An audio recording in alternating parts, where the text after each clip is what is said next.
For a long time, people on Earth wondered if they were alone in the universe. Nights under the stars carried the same old questions. Is someone out there? Do they know about us? Generations came and went, and the mystery remained. Most thought it was only imagination, the kind of thing better left for stories and movies. But deep inside observatories, far away from noise and city lights, scientists kept listening. At first, nothing came. Just the usual static, the background hum of the universe. But one evening, faint signals slipped through, unlike anything detected before. It wasn't just random noise. The patterns repeated, carrying a structure that didn't belong to natural space waves. It was like a whisper traveling across light years, reaching Earth for the first time. The scientists froze. They checked their instruments again and again, thinking it must be a mistake, maybe interference from satellites or radio towers. But the signal stayed steady and strange. Slowly, word spread among a small group of researchers. Some argued it was nothing more than a trick of the cosmos. Others insisted it was deliberate, a sign. Within months, the news reached higher places. Governments called private meetings. Should they tell the public? Or should it stay hidden until they were certain? Opinions clashed. Some feared panic. Others feared silence.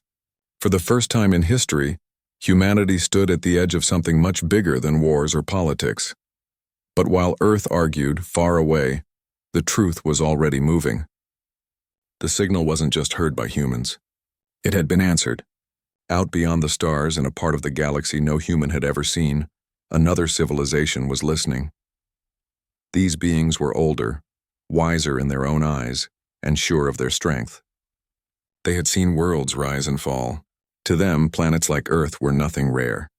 They believed they understood the universe and every young species inside it. When they noticed the tiny blue world shining with life, they thought it would be easy to visit. They imagined they would meet simple beings, still crawling toward progress, still learning fire compared to the galaxy's true powers. Plans were made. Ships prepared. The journey began. Back on Earth, the signal stirred debates among everyday people. Even without official announcements, rumors spread. Radio frequencies leaked, and amateur astronomers caught hints of the strange transmission.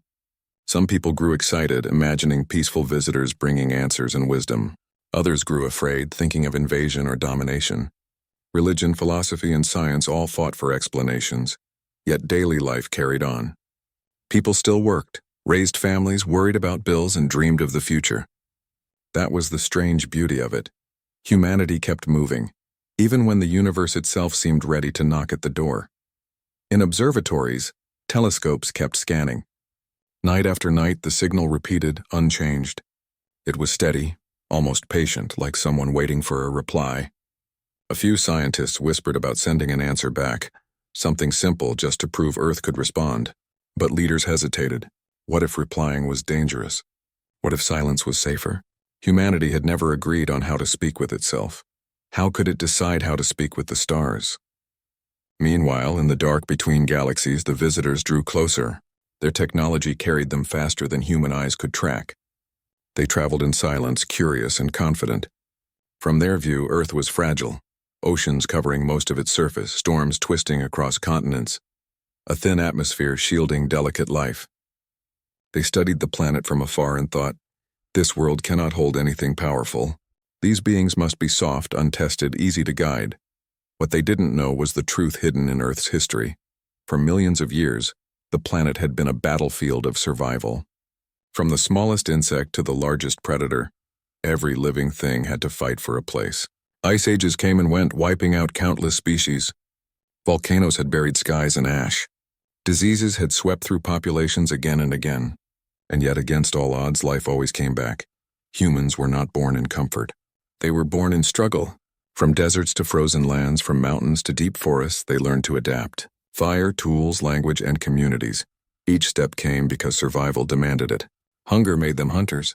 Storms made them builders. Dangers made them dreamers. They were fragile in body but strong in will, and that strength had carried them through every trial their death world threw at them. The visitors, watching from the dark, had no idea of this history. To them, Earth was simply another young world waiting to be studied. They had yet to learn that fragility could be an illusion, and survival could shape something fiercer than power alone. Back on Earth, The signal grew louder. More people became aware. News channels finally broke the silence, announcing carefully, something unusual had been detected, something structured, possibly intelligent. The words were careful, chosen not to alarm but to inform. The world reacted in waves. Some celebrated, others feared, many didn't believe. But everywhere people felt the same weight. The universe had spoken. Children asked their parents if aliens were real.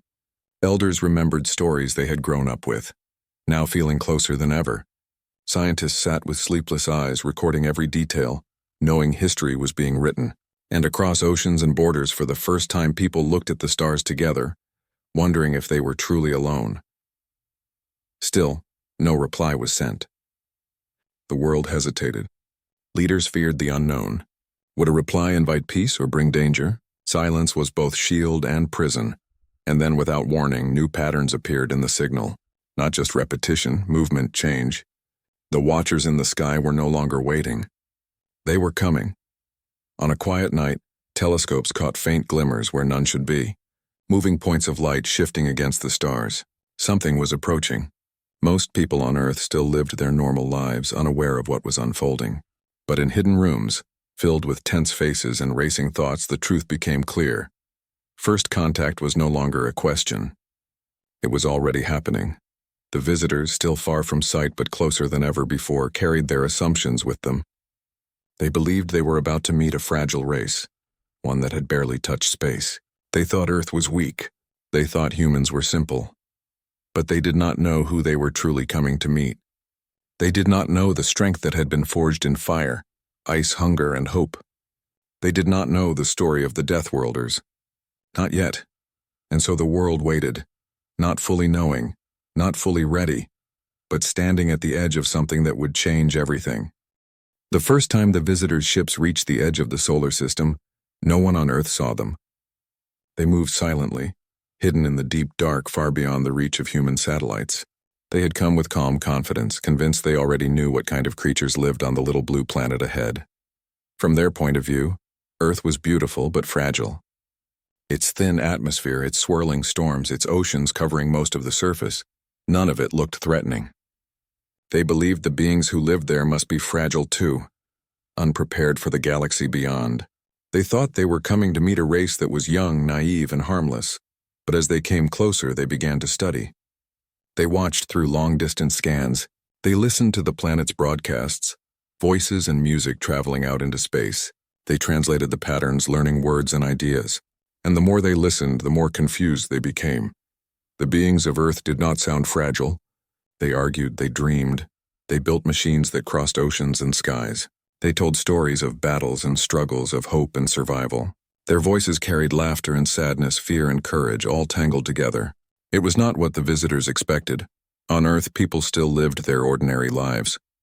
They worked in offices and fields, drove through traffic, cooked meals, and watched the stars without knowing that those stars were watching back. Some had heard the news of the strange signals, but life had a way of pulling attention back to daily struggles. Rent was due, crops needed water, children asked for help with school. The universe might be speaking, but people still had to live. In quiet observatories, scientists grew restless. They noticed changes in the signals. The patterns no longer felt distant. They felt closer, sharper. Something was approaching, but no one could say what. Some scientists felt awe, others felt dread, but none of them could sleep easily. Meanwhile, the visitors kept learning. They turned their eyes to Earth's history. They discovered traces of countless struggles, natural disasters, diseases, famine, wars. They saw that this planet had never been gentle. Life here survived by fighting against storms, predators, and hunger. Species rose and fell, but some endured. The more the visitors learned, the more unsettled they became. The creatures of Earth had soft bodies compared to the hard-shelled or armored beings of other worlds. Yet somehow they survived the impossible.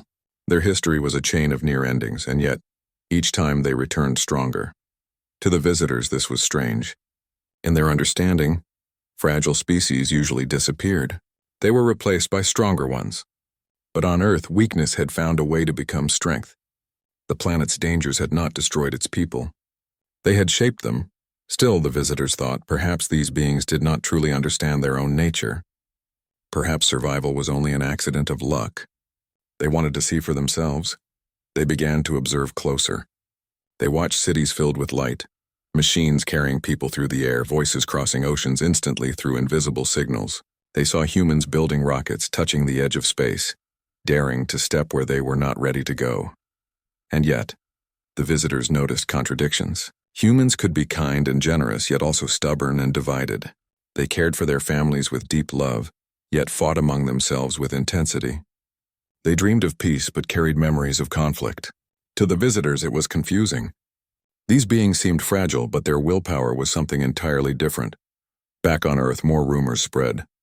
People whispered about strange movements in the sky.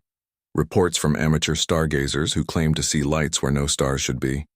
Governments dismissed them, calling them illusions or tricks of the atmosphere. But whispers carried faster than truth, and many began to believe something was out there. In small towns and big cities alike, people gathered in groups to talk about the mystery. Some were excited, imagining the chance to meet intelligent life and learn from them. Others felt afraid, certain that outsiders would come only to take or to harm. Stories passed from mouth to mouth, and the question grew heavier. What if they are already here? Far beyond the noise of human debates, the visitors continued their watch. They studied the human body. They saw bones that could heal when broken, skin that could scar but still protect, minds that could remember pain yet keep moving forward. They studied how humans endured sickness, how they learned to resist poisons, how they adapted to climates both burning hot and freezing cold. Each discovery shook the visitors' certainty. By the rules of the galaxy, Earth should have been too dangerous for delicate beings to thrive. Yet here they were, thriving, multiplying, reaching higher each generation. The visitors had never seen anything like it. They began to whisper among themselves. The word they used was one rarely spoken: Deathworld. A Deathworld was not just a planet full of life.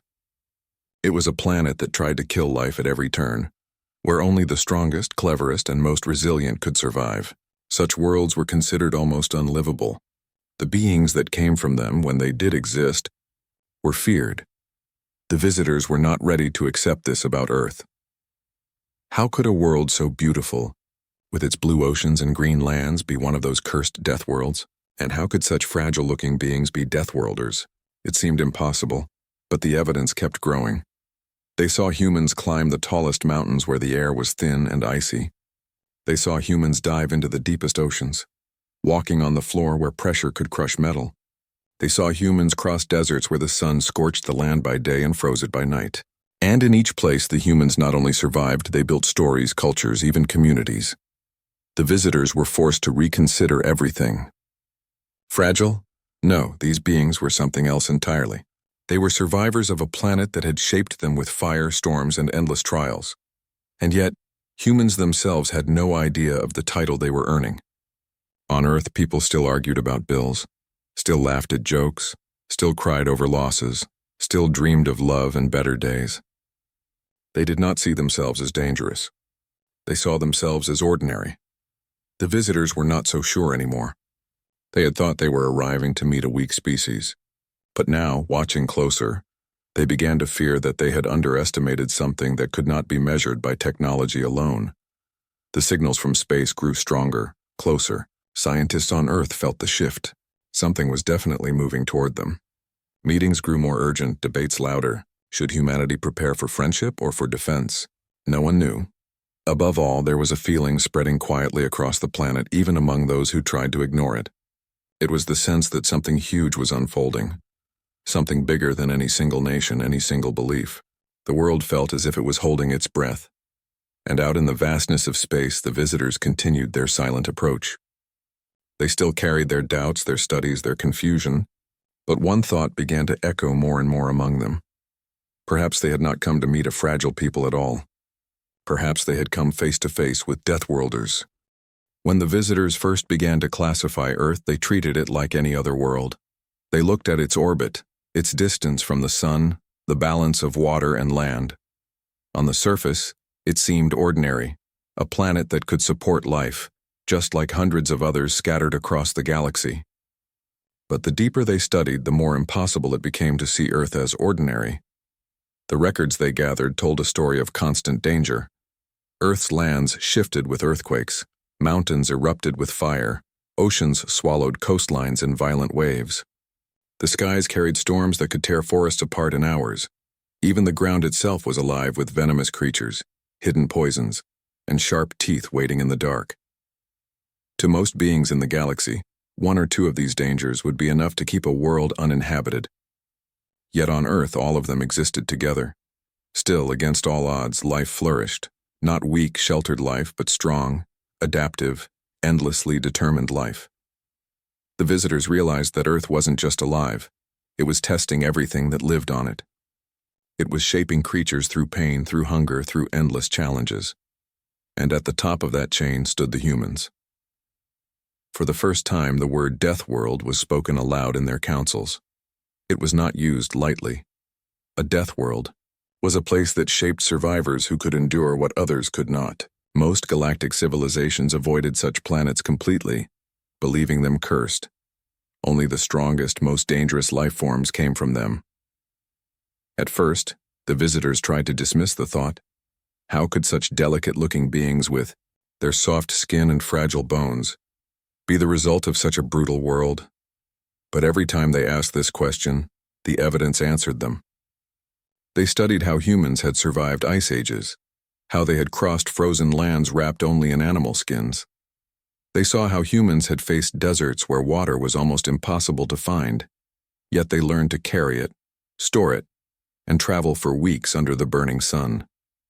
They saw humans climb mountains where even breathing was nearly impossible, yet they reached the peaks and planted flags in snow where no other creature dared to go. And it wasn't just the physical strength, it was the mind. Humans imagined what did not yet exist. They planned for tomorrow, for years ahead, for futures they might never see. They created tools, then made better ones, never satisfied with what they had. They were not the fastest, not the strongest, not the sharpest hunters, but they were thinkers, builders, dreamers, and that was what allowed them to outlast all odds. The visitors were shaken. To them, survival usually belonged to species with natural weapons, claws, armor, fangs. But humans had survived by turning their weakness into invention. Fire became their shield. Spears and arrows extended their reach. Later came ships that crossed oceans, machines that flew, rockets that touched the edge of space. Humans never stopped pushing against the limits that their world placed on them. The visitors tried to measure this resilience, to fit it into numbers and charts. But it didn't fit. Every time they thought they understood human limits, a new discovery broke those limits again. Stories of explorers walking through frozen storms, divers holding their breath deep below oceans, doctors curing diseases that once killed millions. All of it painted a picture of a species that refused to accept defeat. Meanwhile, the humans themselves went on with daily life, never knowing how the visitors saw them. To the humans, struggle was just part of existence. They complained about the weather, worried about illnesses, cursed at hard work, but they kept going anyway. What they saw as ordinary, the visitors saw as extraordinary, and the more they learned, the more uneasy they became. A fragile-looking species that could survive so much was not fragile at all. It was dangerous in ways that could not be measured by weapons alone. The title Deathworlders began to spread among the visitors' leaders. It was spoken in private, sometimes in fear, sometimes in respect. The idea was clear. If humans could endure the chaos of Earth, what would they do once they stepped fully into the galaxy? Would they adapt to any challenge as they always had? Would they become rivals, even rulers? On Earth, scientists continued to track the signals. They had no idea that in distant skies their planet had already been labeled with a word that carried so much weight. They didn't know that other civilizations were whispering about them, unsure whether to welcome or to fear them. Humanity still thought of itself as small, still unsure if it was even ready to meet outsiders. The visitors, though, had no doubts anymore. They understood that Earth was a death world, and the beings walking its surface were shaped by that truth. The more they studied, the more they realized something else.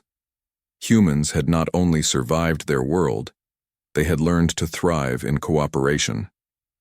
Alone, a human was fragile, yes, but together in groups, in families, in communities, they became something stronger. They shared food, built shelter, defended one another. This ability to unite gave them an advantage no predator could match. It allowed them to create societies, cultures, languages, millions of them spread across the globe. The visitors realized this was the secret. Humans had turned their weakness into strength not just through tools, but through each other. And yet, the story did not end there. The visitors saw how humans also fought among themselves. Wars had scarred their history, conflicts born of greed, fear, or pride.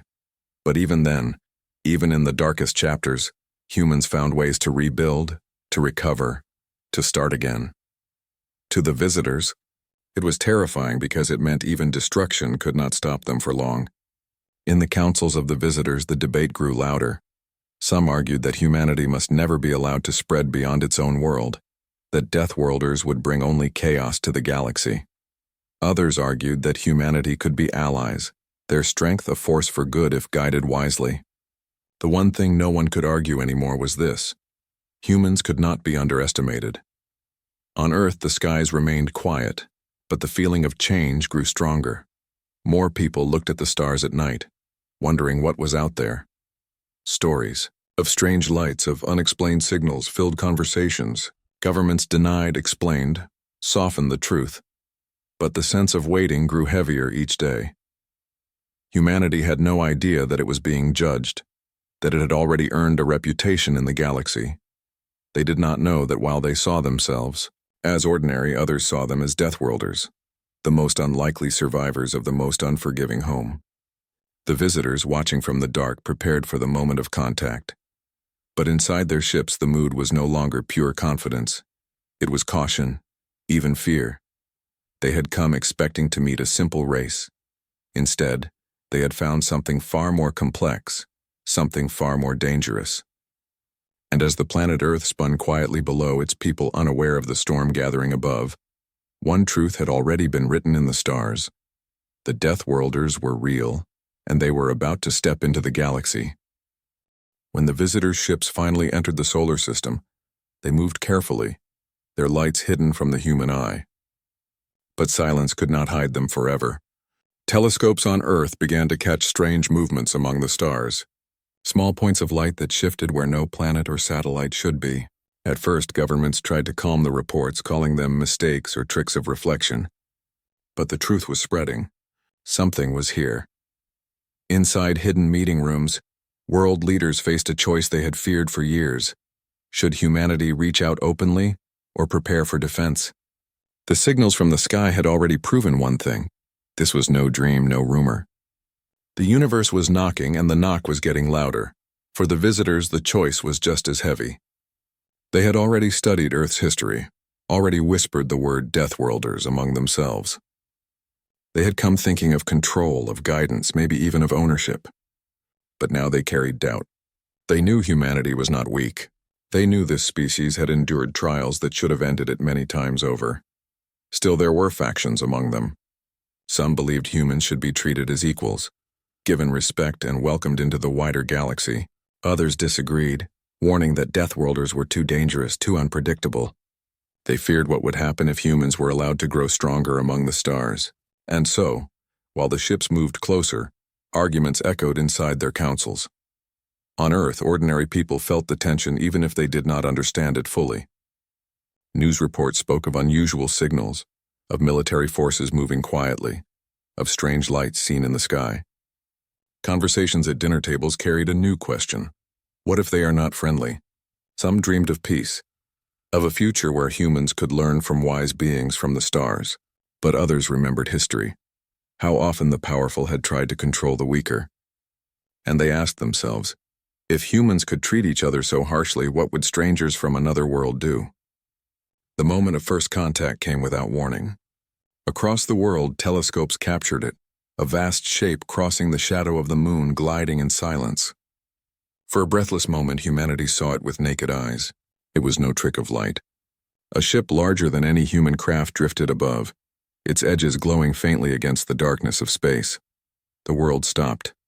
Streets, homes, offices, everywhere people looked up at the night sky, pointing, whispering, shouting. Phones captured blurry images. News channels switched to urgent broadcasts. The words were spoken clearly for the first time. We are not alone. But wonder quickly turned into tension. The visitors sent signals, messages in patterns of light and sound. They introduced themselves carefully, presenting knowledge, offering peace. Yet in their choice of words, in their tone, there was an unspoken assumption that humans would listen, that humans would accept guidance. It did not go as they expected. Human leaders, already nervous, demanded respect. They wanted to know why the ships had come uninvited. They asked why Earth had been studied in secret. They reminded the visitors that humanity, though young, was not helpless. For the first time, the visitors felt resistance they had not prepared for. They had expected gratitude, curiosity, maybe fear, but not this stubborn insistence on equality. The humans were not bowing. They were standing tall. Among the visitors, a faction grew impatient. They saw the humans as reckless, as a threat to the galaxy if left unchecked. Quietly, they pushed for control, even for force. And one night, far above Earth, a decision was made that would change everything. A small group of the visitors tried to act. They sent a warning, a show of power, a surge of energy directed toward a remote area of the planet meant only to frighten, not to destroy. It lit up the skies, startling millions. But the reaction was not fear. It was anger. Humans had lived under storms, earthquakes, floods, and fires for as long as they could remember. They had survived worse than a flash of light in the sky. Instead of cowering, they rose with determination. They sent their own signals back, loud and clear, declaring that they would not be treated as children. The visitors watched in shock. No other young species had ever responded like this. Most bent quickly, desperate for guidance. But the humans stood firm, their voices filled with defiance, shaped by centuries of struggle on their Deathworld home. Stories spread quickly across Earth. People who had once been afraid now felt pride. They looked at the stars differently, no longer as helpless dreamers, but as beings who belonged there, beings who would not be silenced.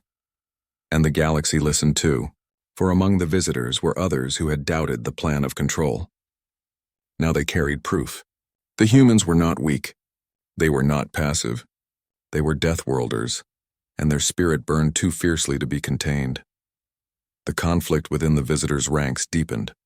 Some still whispered of danger, warning that humanity would one day rise too far. But others began to admire what they saw. A fragile species, yes, but one that had turned fragility into resilience, one that had learned to endure everything their brutal world had thrown at them. On Earth, no one knew the details of these alien debates. What people knew was simpler. They were not alone, and they would not be pushed aside. The tension between the two worlds became a silent standoff. Messages crossed back and forth, sharp with caution, heavy with meaning. The visitors tried to soften their tone, realizing that force would only strengthen human resistance. Humanity demanded respect, refusing to settle for less. And while the ships lingered above, while debates raged on both sides, an invisible truth grew stronger. Humans had already earned their place. They did not need permission. They had already shown that they could face the unknown without breaking. The first clash had not been of weapons, but of perception. The visitors thought they were meeting a fragile race, easy to guide. Instead, they found themselves face to face with Deathworlders, stubborn, resilient, unyielding. And in that moment, the galaxy began to change. The visitors had come to Earth with certainty. They thought they knew who they were meeting, thought they understood what kind of people lived on the little blue world, but everything had turned upside down. Instead of frightened, helpless beings, they found humans who stood firm, who demanded respect, who refused to be treated as less. The standoff in orbit lasted longer than anyone expected. The ships hovered in silence, the world below watching with breath held tight. People woke each day wondering if the sky would hold answers or disaster. Children asked if the visitors would leave. Elders wondered if humanity was about to enter an age of peace or one of endless struggle. But what mattered most was this. Earth had shown the galaxy that it would not bend easily. The first test was passed, not by weapons, not by power, but by spirit. Humanity had made it clear that they were not afraid to stand as equals.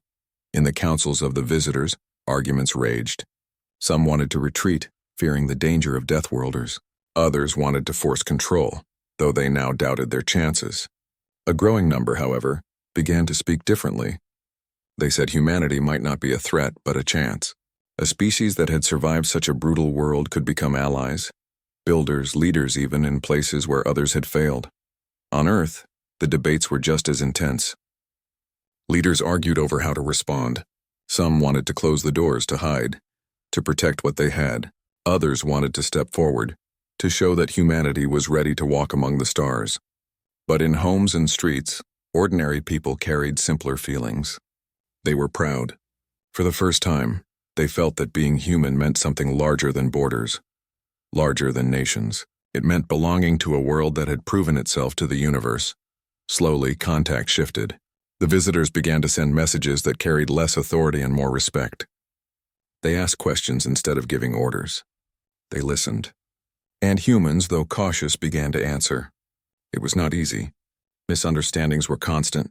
Patience was thin, but step by step a bridge was being built. And then came the moment no one had expected. For the first time, the visitors allowed humans aboard their ships. The world watched as a handful of people rose into the sky, carried not by human rockets but by something far greater.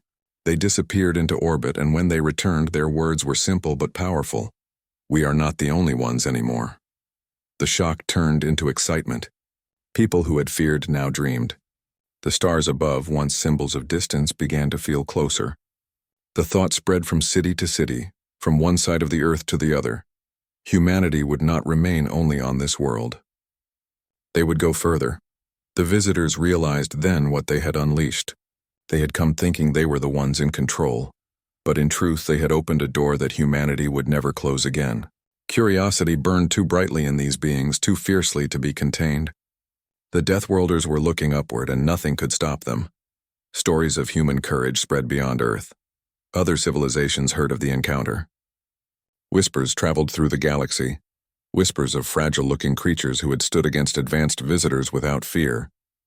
Whispers of beings who lived on a world of storms, fire, and predators and still thrived. The title grew louder now, spoken not only in secret but in awe. Deathworlders. But on Earth, people did not think of themselves as Deathworlders. They thought of themselves as families, workers, dreamers, teachers, builders. They thought of their hopes for tomorrow, their desire for better lives. They were simply living as humans always had, struggling, learning, enduring, and yet that was exactly what made them different. That was what made them strong.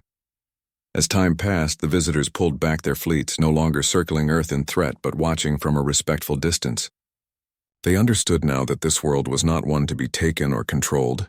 It was a world that had given birth to a force unlike any they had known. Humans began to take their first true steps outward. With cautious help, with shared knowledge, they built ships stronger than ever before. They touched the edges of their solar system not as explorers only, but as participants in something greater. They began to see themselves not as separate nations, but as one species representing a single world. The journey was not smooth. There were still disagreements, still fears, still struggles to trust. But beneath it all was a shared truth. The stars were no longer unreachable. Humanity had earned its place among them. In distant corners of the galaxy, beings whispered of what might come next. Some were hopeful, imagining humans as allies, bringing their determination and creativity to the great challenges of the universe. Others were afraid, worried that one day the Deathworlders would rise too far, too fast, changing the balance of power forever. But whatever the whispers, one truth could not be undone. Humanity was no longer hidden on a small blue planet. Their story had begun to spread, and their spirit was impossible to ignore.